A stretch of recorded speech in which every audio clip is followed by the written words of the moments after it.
Good morning. Good morning, everyone. It's Spirit Sessions of View the Light coming to you with me again. But Teresa is in the background. She's just having Wi-Fi issues. Bex is away this week, but we wish her all the best today at work. Yeah, whatever. She'd rather be here. Believe me, I know. And we would just happily welcome you all in today. Today's not going to be spooky, but it's going to be really interesting. We can't freak you out every week. So we would really like you to share out the show, join us on YouTube, comment. Teresa is commenting from YouTube today. Yay, there she is. She's going to have lots of questions and everything else. Please join us. Let us know where you're from. Oh, there's Nancy Louise coming in and saying hello. Hello, Nancy. We love to see your smiling face. Can't wait for you to be on the show again. Thank you all for joining us. And today I'm going to introduce Kathryn. Kathryn, would you give us your sort of origin story, as Teresa likes to always say, and how you've come up with this idea of the Dawning Method and the Dawning Institute, and how it's going to help pretty much everyone.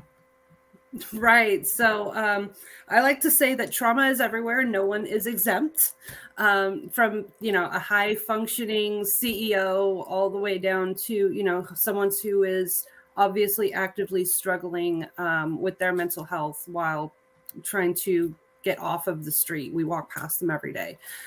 So really, this is for everyone. My origin story is not like most, and I believe that in and of itself is my superpower.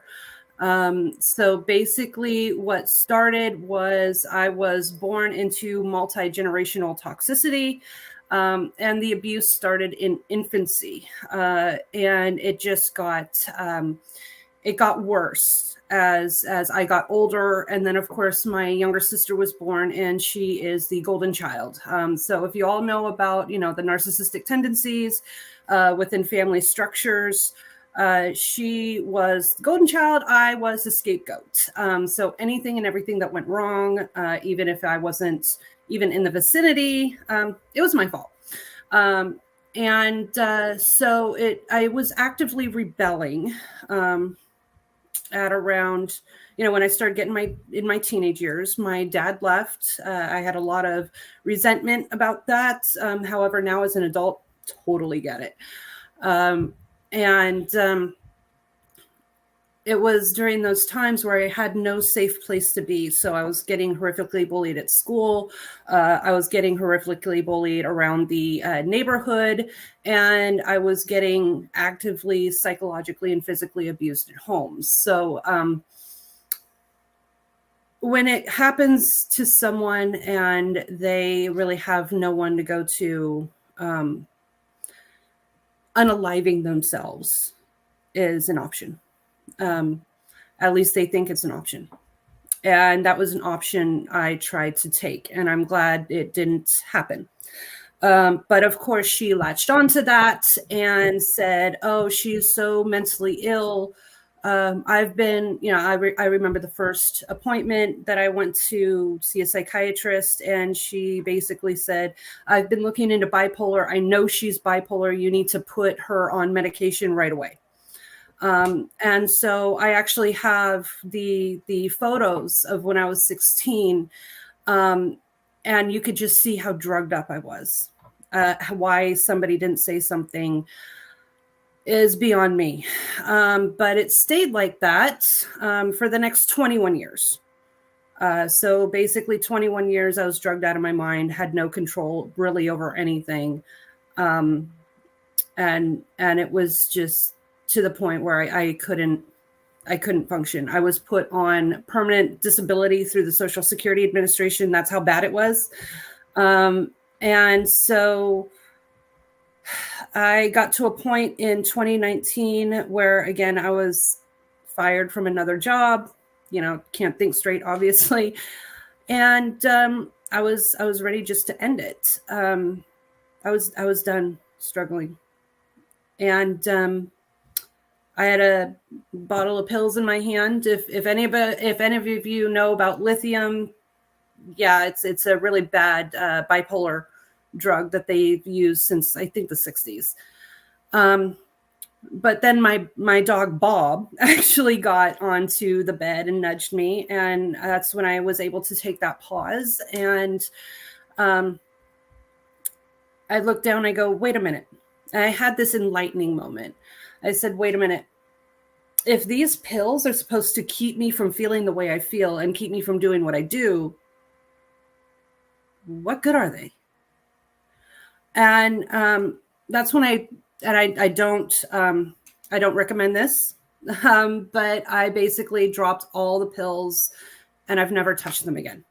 I wouldn't say that you were an exception for that. I was absolutely an exception. Yeah. Most people have to be weaned off them very carefully, or they can have huge, terrible side effects. Absolutely. Yeah. Physically and mentally.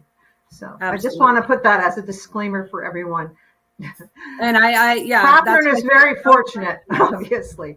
Yeah. Right. I do not recommend this. Please, if go see your doctor. Right. Exactly. Yeah. But yeah, so I decided from there to take back my life. And, things happened. I ended up, that this was, COVID lockdown happened. An affair happened. I was with someone for 4 years and he decided to step out during that time, which left me homeless. I was living in my car with my 2 dogs, and I decided, something's got to change, and I've got to change because I can't keep doing what I'm doing. And isn't that the definition of insanity? Basically you keep doing the same thing over and over and expecting different results. So if I wanted different results, I had to change what I'm doing. So that's when I went from the Bay Area, California, and I relocated alone, 800 miles north, and I came up to Seattle. I have felt this calling in my soul to come to Seattle for, I'm going to say, about 20 years or so. Wow. Never had the opportunity, and I figured, why not? I'm never going to have another chance to start over clean. So I came up here, worked as hard as I could, got out of my car into an apartment. And then I started working where I am about a year and a half ago. And that really gave me a lot of hands-on practical knowledge about how to run a large facility. Whether it's AR, AP, HR, regulatory compliance, all of that.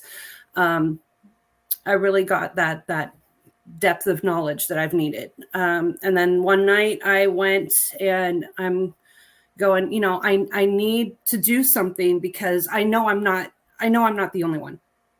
I know I'm not the only one. I have looked at social media for so long, and there's so many people with, narcissistic parents, and they're suffering.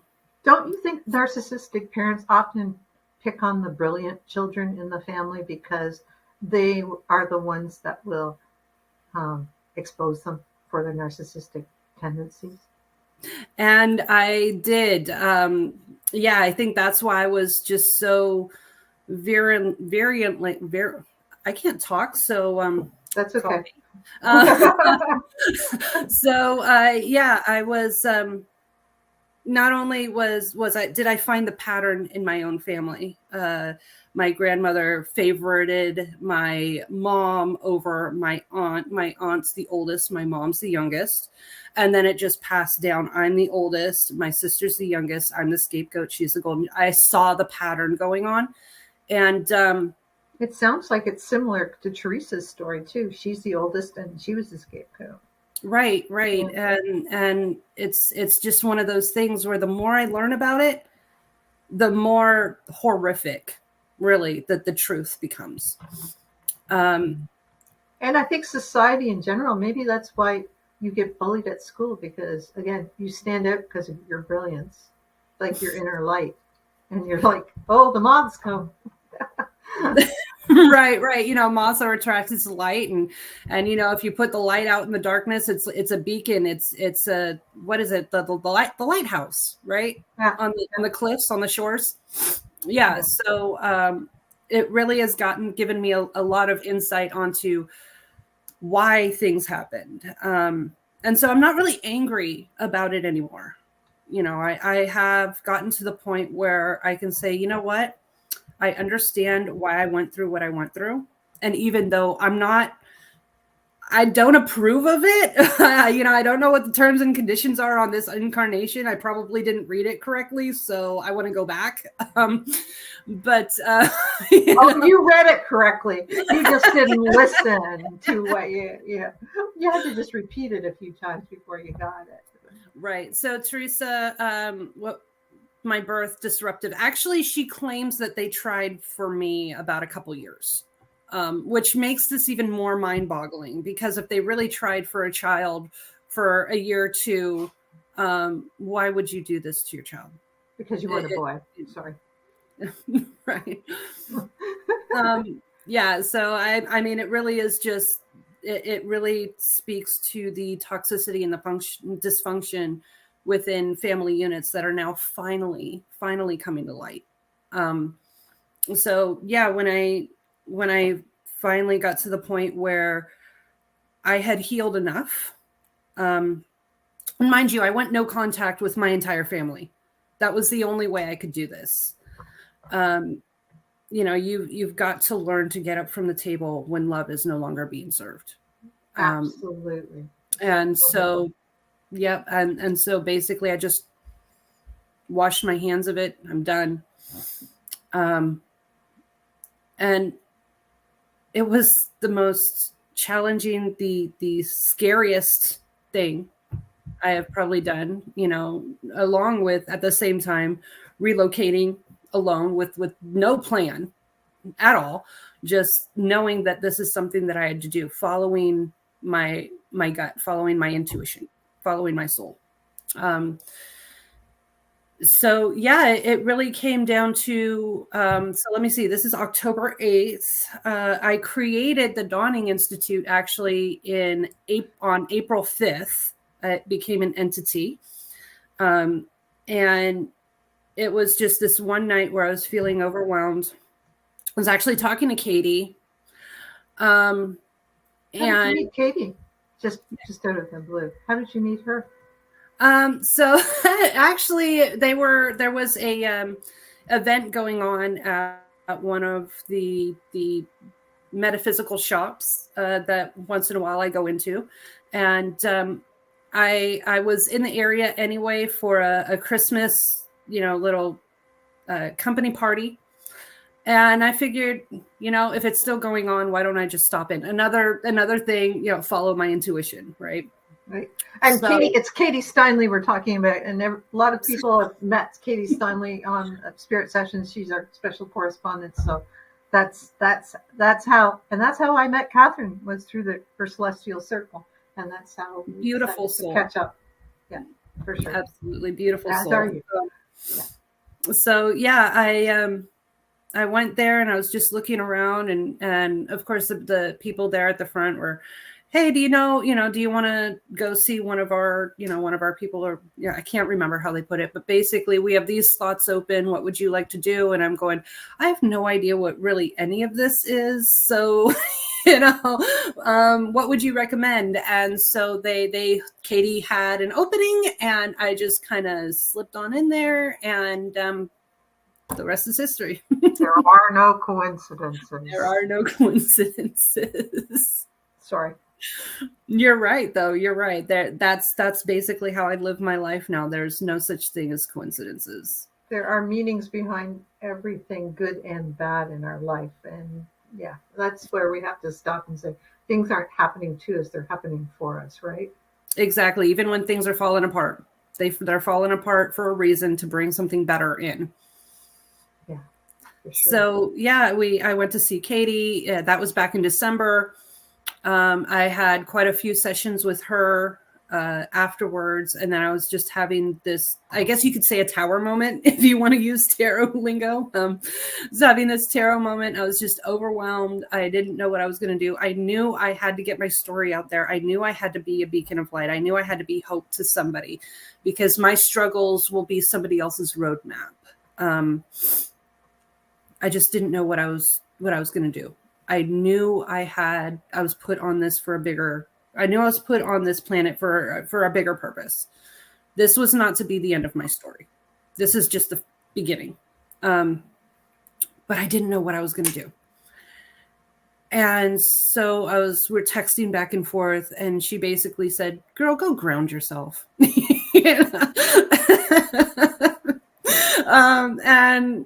And so I put my earbuds in and put on some music, and I went out. Now there's active construction right out my window, like 10 feet away, literally right out of my window. But at that point it was an open field, empty lot. And so I was looking out that, and I'm looking around my complex, and I'm going, somebody's going to see me and they're going to think like I'm some sort of weirdo. And I mean, I embrace weirdo, but But you're in Seattle. Yeah. It's in Seattle. It was in April, so it's a little chilly.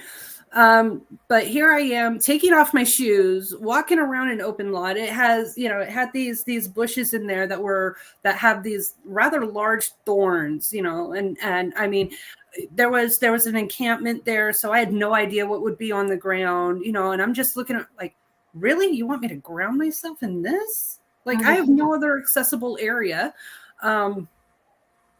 But I felt like this calling again, this push saying, you need to do this. I can't explain the feeling, but I'm like, okay, so it's just like, this is the one last test, because if you can basically you can say it's your angels saying, you either trust us now or this isn't going to happen.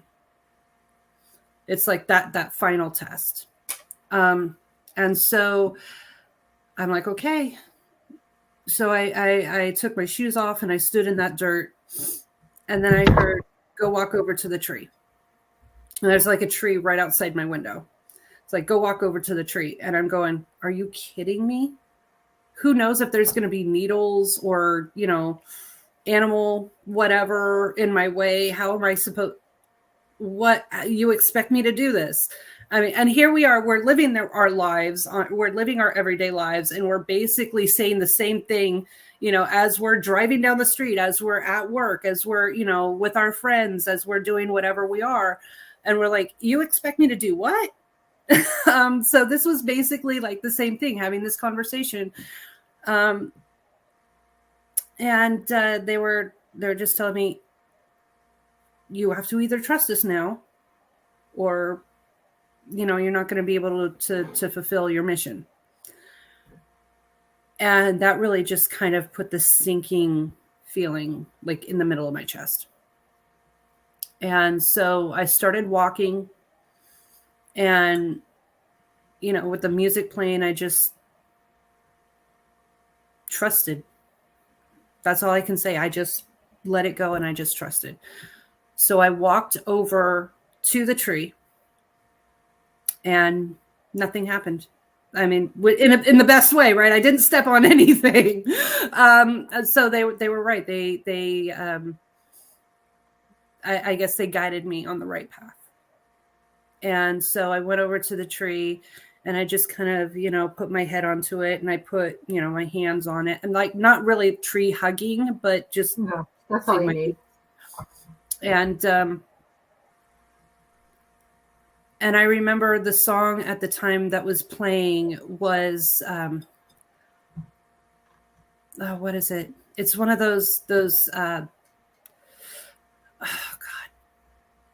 Anyway, it was basically, Welcome to the Black Parade. Thank you. That's it. It's a older alternative song, but basically it's saying, would you be the person that will lead others to the light, the broken, the beaten, the damned. And that's what just this overwhelming sense of I accept came over me. I accept this purpose. I accept this mission. My Chemical Romance. Yep. Thank you. Exactly. And so it's like, yes, I accept that.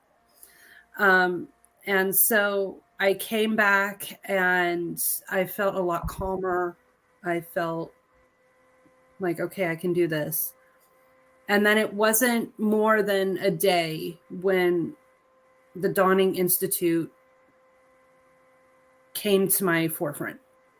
What I can do, how I can, get around, a lot of these issues, so basically I got this download about how to, I don't want to say revolutionize the mental health system, but really it's innovating the way we heal from trauma and what works from at least my journey. And I noticed that there was a lot of gaps when it comes to the current system, a lot of failures with the current system, although I acknowledge a lot of good it does. And I acknowledge that a lot of innovation has come from it. I also know that we cannot depend on the same broken system to fix itself. And so I found out a way to bridge the gaps between accessibility, affordability, and profitability. And I also found that kind of like trickle-down economics, you can't exactly focus on the top down, right? You've got to encompass the entire being. So my focus really is mind, body, soul connection. It's not just counseling. It's not just pharmaceuticals. It's not just, focus just on the mind. It's really our whole being. And that's really what I have to offer is the whole being healing. And the Dawning method came after that. Oh, so you work on a more holistic approach where all those things are encompassed, because people try to separate our body as if it's a jigsaw puzzle, but it all is together. And right. You have to put all the pieces together at once to make it a whole. So that's what your Dawning method is. And the Dawning Institute, tell us a little bit about that. I'm going to see what Teresa says. The best I can get from the current mental health was they could give me meds for my symptoms, but they cannot do anything for my personality. Yeah, they couldn't really.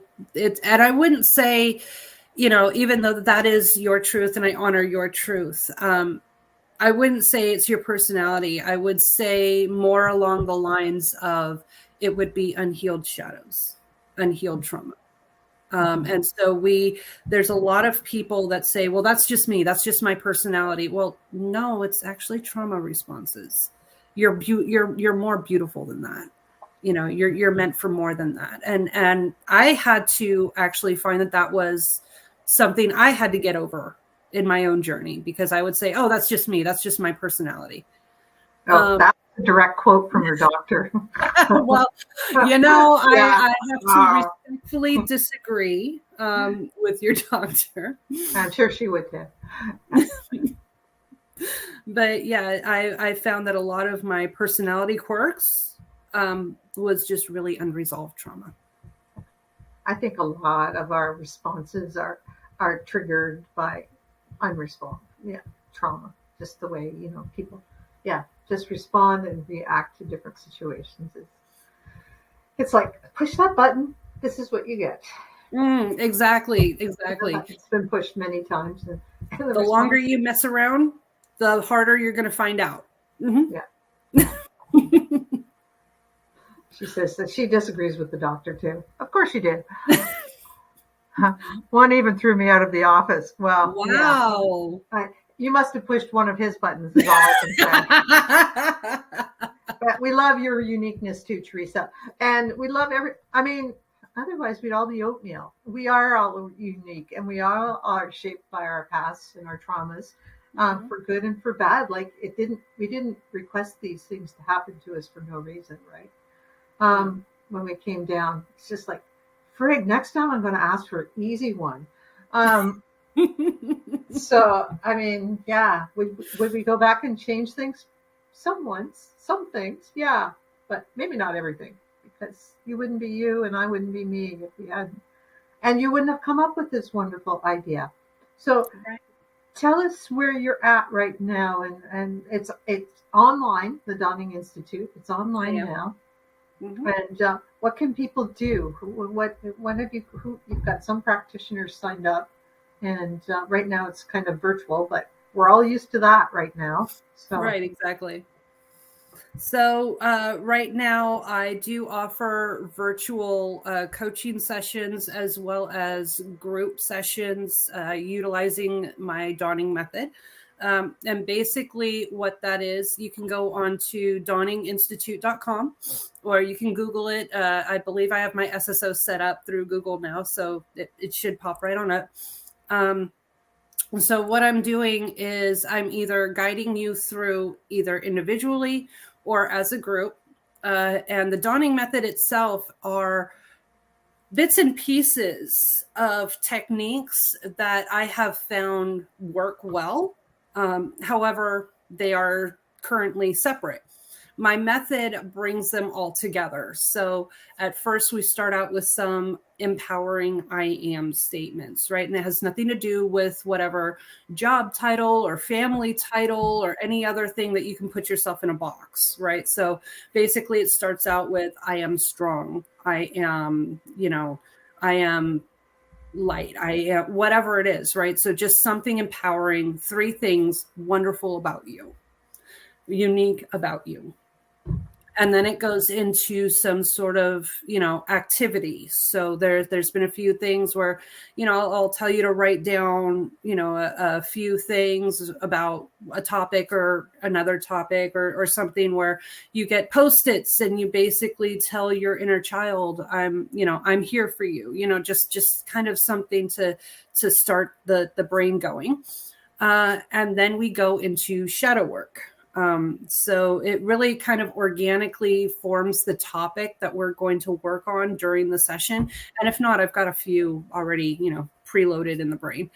And then we go through the pressing issue in your life at this time. And we just kind of get to the root of it. Now, it really, a lot of people think of counseling as, so tell me about your childhood, tell me about your, tell me about your mom, tell me about your, siblings.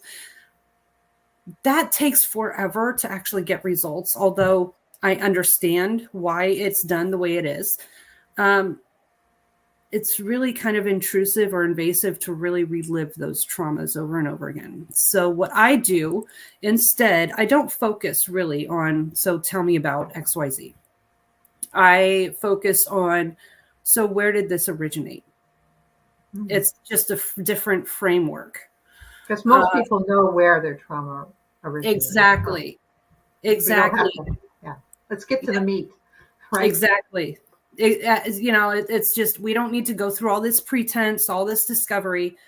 Let's just get to the meat and potatoes of the issue. And that's really where the breakthroughs have happened. One of them was someone actually broke down in the first session we had, and she's like, I'm just not happy. And another one had a breakthrough about 2 hours later after their first session. Like, so this is where my anger comes from.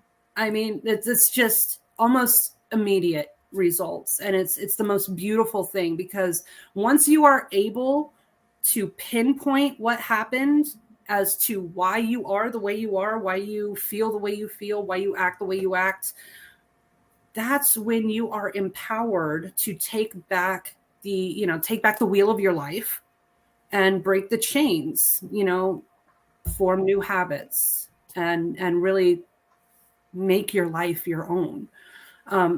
And yet we know that when you do this, right, all of a sudden your central nervous system is fired up. It's like you're kind of reliving this trauma.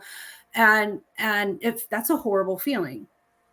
And so after that, we move into some sort of physical activities. So whether it makes somebody happy to dance or shadow boxing or just jumping jacks, something to really get all of this nervous energy out of the biological body. And then we're able, after just a few minutes, to get the heart rate up, just kind of sit down and quick meditation, 5-10 minutes. And it really just aligns your entire being. And that's how different my method is just from group counseling. It's because I understand that we are mind, body, soul. We're not just the mind. We're not just an overactive central nervous system. We are multi, complex, individuals, beings. And we can't expect just to talk through things and all of a sudden, oh, okay, I'm better now. No, you really have to bring everything into alignment. And it's only within that alignment that miracles can happen. And there's a physical chemistry that goes on too, because I remember looking at your bio and how you had gained so much weight from the use of those anti-anxiety drugs, or the antipsychotic drugs that you were prescribed.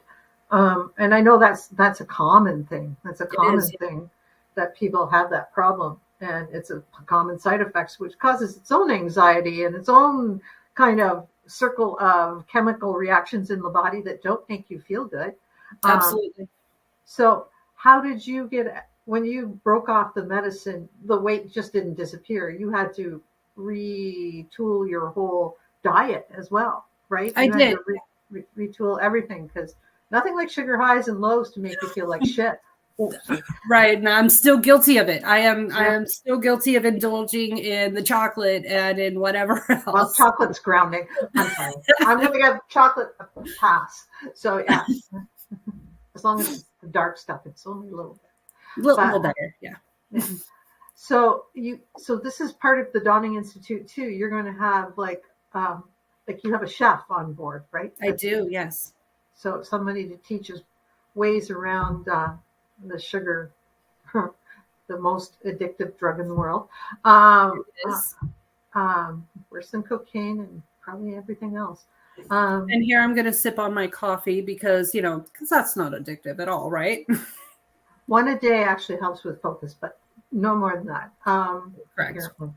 A little bit of caffeine is, it's better than alcohol.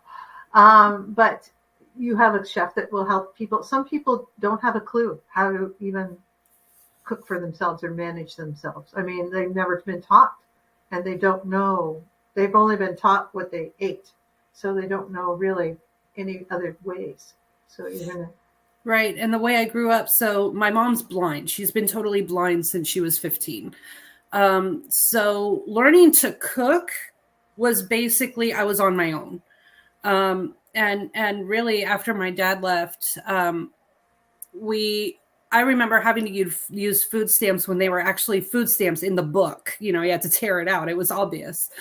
We went to church food pantries and other food giveaways and things like that. So, I get being low income, like we're severely below the poverty line. She had disability benefits coming in and a little bit of child support, but really we were severely struggling. And without that knowledge of cooking, it makes it even worse, right? It does. And I didn't really have any knowledge of cooking. I mean, I couldn't. Part of the abuse was cooking utensils, so that was a whole nother kind of trauma I've had to get over, was actually being able to feel okay around the same equipment that hurt me. Yeah. It was, it's been a long journey.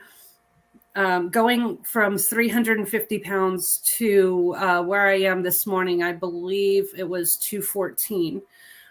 So I'm still losing. I still have a lot of work to do, but a lot of the weight came off because I realized I was emotionally overeating. And in fact, I was approved for the bariatric surgery quite a few years ago. But I chose not to go through with it. Oh, so smart. Because part of the program was, and honestly, if I went through with it and then I ended up, out of work and homeless, I would have died, just because of all of that. So I'm glad I didn't go through it.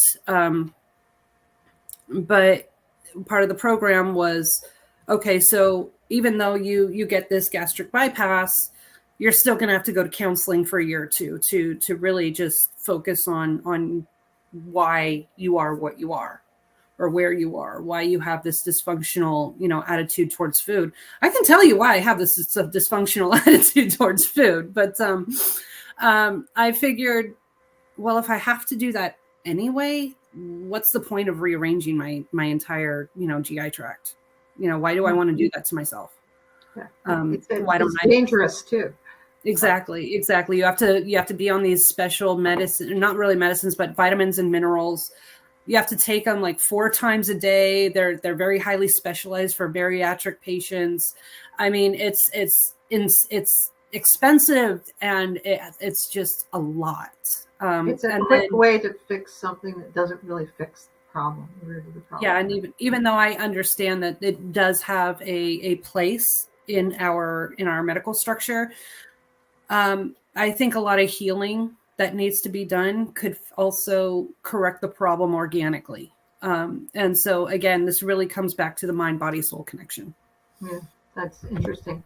And you're trying to get more practitioners to sign on, because it's sort of like a whole group. It's like a one-stop shopping, but the practitioners share clients and share services, and you're also making it easy for them to join your service by giving them like credits for taking people on pro bono or on sliding scale, right? Absolutely. So yeah, that's where win-win for everyone. Yeah, absolutely. It's accessible to everyone. So yeah, that's where I really bridge the accessibility, affordability, and profitability. So really my model is that all of my practitioners, all of my service providers, they come in as their own entity. Now, I say as a W-4, single person, no dependents, if you're working your 9 to 5 or whatever it is, your tax rate just off the top, you're looking at about 28, 29, let's just round up to 30% of your paycheck every, let's say every 2 weeks is just gone, 30%. Once I got my LLC put together, and I did some additional research, I realized that my tax rate, so it has included in it federal, Medicare, and Social Security, drops it down to about 16%. I mean, it's almost in half from where I am as a W-4. So that's amazing, number one.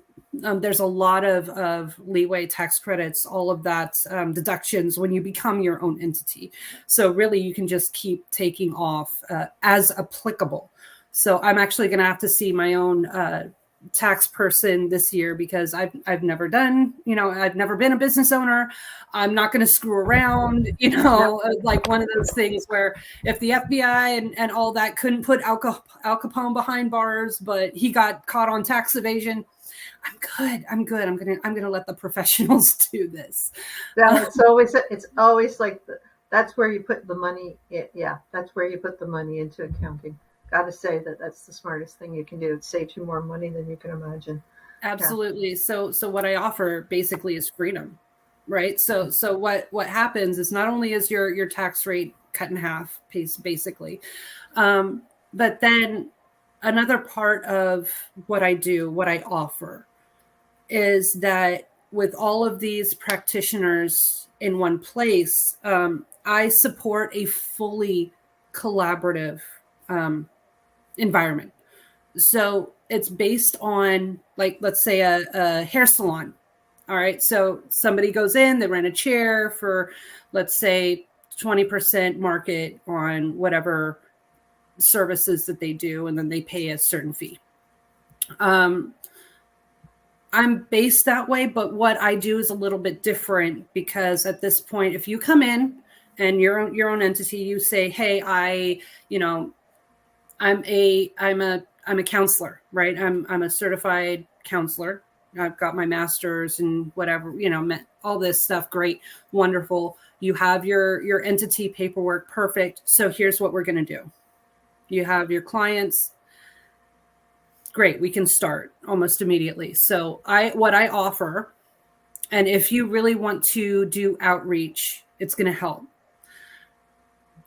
What I offer is 30% net per week, for you to come in, be in the Institute, participate in all of this, and then for every pro bono client you see that week, it's 3% off of your rent. And for every reduced fee client you see, it's 1.5% off of your rent. Basically, I'm putting my money where my mouth is.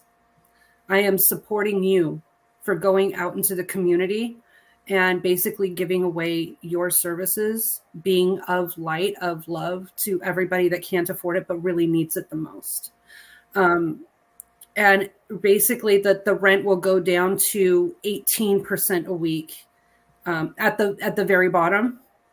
If you do, let's say four or five pro bono clients a week, that's not really a lot, when you think about it, for you to garner all the benefits. And that's really what I want to do, is I want to reward my people for doing the right thing. And for that, you give them a landing space, like they become part, and they advertise on the Dawning Institute. They're part of the team. Absolutely. So if they come in with 10 clients, then, that goes into the client pool. And really it's like, well, what benefits would I have? Well, here's the thing, because we are fully supportive and fully collaborative with each other. If we've got a pool of, let's say 50 clients and you come in with 10, that's now a pool of 60 clients, right? So that means you can go, you have the availability, you have the option of now having in-house, 60 clients from 10. And which would really help cut down on marketing, because again, as well, you'll be featured on the Dawning Institute website. You'll be, available for bookings and all that, not only online, but once I get the office space, you're able to come in, you're able to have that support. You're able to have that, really just kind of, I don't want to say family, because family in my experience has been that taboo subject. More like a team. We are the team. We are the tribe, if you want to call it that. Yeah. We are the tribe. That sounds like a great and interesting model, and I can see it working so well with the holistic things, and everybody coming together, whether it's virtually, or once you get a nuts and bolts kind of like hard space to come in for Seattle. That's awesome, because Seattle's a pretty big city. It's how many 100,000 people live in Seattle? I don't know off the top of my head. It's pretty big, and the homeless population is only getting bigger, unfortunately. Because it's a mild climate, and so there's a lot of people that need a lot of help, and I'm here. I'm here. That's awesome. That's awesome. So people can come and see you, or find you on the Dawning Institute website, right? So Absolutely, and that's in, if everybody wants to know, I'm going to put that's in our guest links, so you can go to Kathryn. How do you say your last name again, Kathryn? Annis. Annis. Okay, I thought it was Annis, but then my TikTok pronounced it a different way. But kind of, yeah. Is that Greek? Are you Greek? I'm not sure if it's Greek. I do know, however, it does come from the licorice root, but that's about all I really know. So yeah, it's Annis, and it's been mispronounced my whole life, but I can promise you I am not a rectum. No, I knew it was Annis because my boss, he was Greek and he had that last name, so I understood. But yeah, so that was interesting. So licorice, yeah, that's a old fashioned cure, and yours is like reminds me of like a healing circle, old fashioned way, like where you would go and different people would have different specialties to help out with whatever's going on, or all together, all at once, right? We start Absolutely. working. Absolutely. Yeah. So I am on the hunt. If you are a service provider, really, I'm accepting so many different kinds of services. So whether it's absolutely.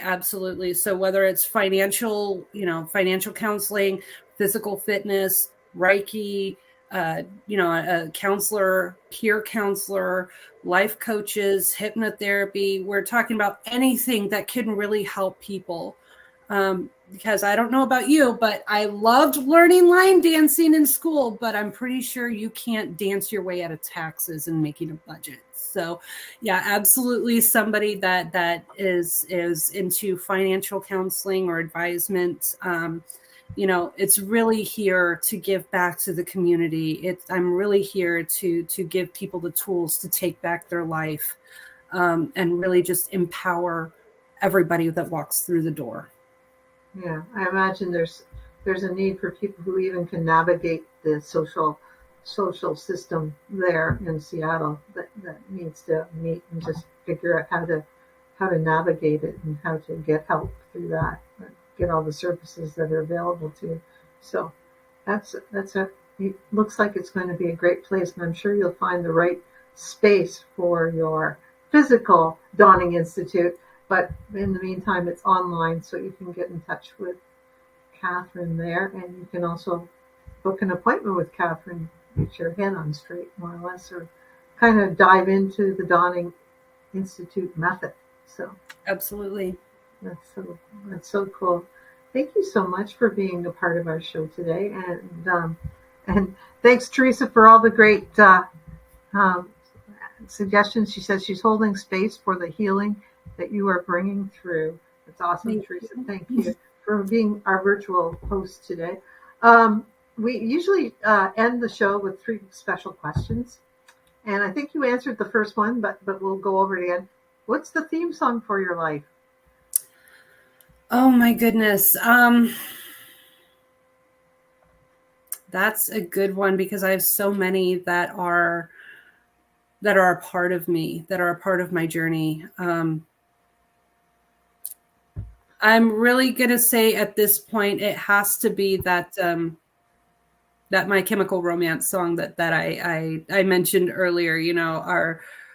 Are you going to be the savior of the broken, the beaten, and the damned? And at this point, it's like, yes, I will be. I will be standing up, and I will be advocating, and I will be here. My fight has been lifelong, and I am no longer a victim. I am no longer a survivor. I have turned into a warrior, and I am here for you too. Cool. We also ask people, do you like crystals and do you work with any? I actually have a few. I do like them, although my understanding is still a little in its infancy. I'm going to say that I do like looking at them. I like holding them. I have a couple spires, one in my office, one at home. So, there is a few that I do have. Yeah, it's a little collection, but I couldn't really tell you all of their names. Is it the selenite spires, the ones that clear the negative energy, the white ones that are? No, actually, I don't have that. I have one that's supposed to help with bringing in abundance and supposed to help with calming. What color is it? It's like it's multicolored. It's like orange and a little black and a little white. Like I couldn't really explain. I'm going to have to actually show you later on. Okay, cool. And have you ever seen a UFO? I'll just put it out there. That's one of our things. I don't think I've seen a UFO. However, I think I had a dream where there was like 3 aliens around my bed. So I don't know if that counts or not. That But does count. So tell us were they talking to you about something? No, actually it was just, I saw their outline, and it's like one was over here, one was around here, and then one was towards the foot of the bed. All I know is I was abjectly terrified, and I woke up screaming, and my boyfriend at the time was like, "What's wrong?" And I go, "Don't worry about it. It's just a nightmare." Yeah, Teresa says yes, that counts, and she's wondering if it's fluorite that you had. So I maybe. Yeah, she's the crystal person. I have a ton, but I know mine, so she's good at seeing stuff. So, but that's awesome. Thank you so much for being with us, and I look forward to seeing you again on Katie's Celestial Circle and meeting with Katie again. And yeah, so all the best for what's going on in Seattle. And happy Canadian Thanksgiving to all who are celebrating today, like us in Canada. Woo-hoo. And yeah, it's turkey weekend for us. We have it early, so we have a bigger space. Yeah, so we start. Ours is this weekend, and I know yours is in another month. So yeah. Ours is next month. Everything's happens here early, so all the leaves are falling off the trees here already. It's very pretty. But thank you so much for being with us, and stay on till the end. Thanks everyone. Oh, Teresa's saying happy Canadian Thanksgiving. Yeah, my dinner's tomorrow. Yay. So everybody have a great weekend, and we will see you next week. We'll be back to the spooky next week for Halloween, and we have an Ontario Paranormal group coming in, so that'll be interesting. This is very heartfelt, and thank you so much for being with us today. Really, really appreciate it. Thank you so much for having me, for allowing me to get my story out there, for allowing me to become a beacon, and for hopefully spreading so much love and so much hope out there. That's a blessing. Thank you.